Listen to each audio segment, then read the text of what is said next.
How do you respond to the claim that Lucifer is actually the good guy in the story of Eden because the Lightbringer is encouraging us to pursue knowledge, whereas God is withholding it from us? And this is the fundamental claim of Luciferianism in general. It aims to invert God's truth and turn it up on its head. It will always misrepresent what God has said. He will twist the scriptures, and it will try to make himself look like the one that needs to be worshipped, because fundamentally that is his agenda. Scripture defines God as the source of life and freedom. See John 8:36 and 2 Corinthians 3:17. Whereas the devil is the deceiver who enslaves us through sin. See John 8:44 and 2 Timothy 2:26. I'm addressing this at a basic level without getting into the technicalities of what the names Lucifer and Satan mean. So if you need more depth than that, I can make other videos. But for right now, you know what I'm saying. But Lucifer's rebellion was not an act of liberation, but one of prideful defiance that led to his ruin and to everyone who follows him. True liberation comes from Christ, who frees humanity from sin and death.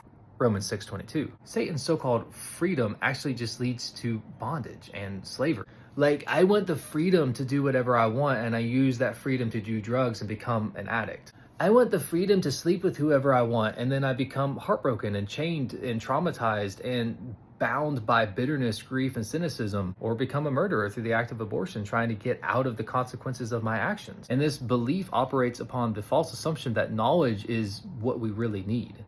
Because knowledge without wisdom, without godliness, without compassion, peace, love, kindness, all those things, it's not helpful, it's hurtful. Look at how we have used the knowledge of science to inflict unspeakable damage upon society. God is primarily concerned with the development of our character. And if you can't not engage in the one thing that he tells you to, then you probably don't have the maturity to handle the knowledge that you're after. Let me know what you guys think down in the comments. Be sure to like and follow, and check out my free apologetics resources that I have for you.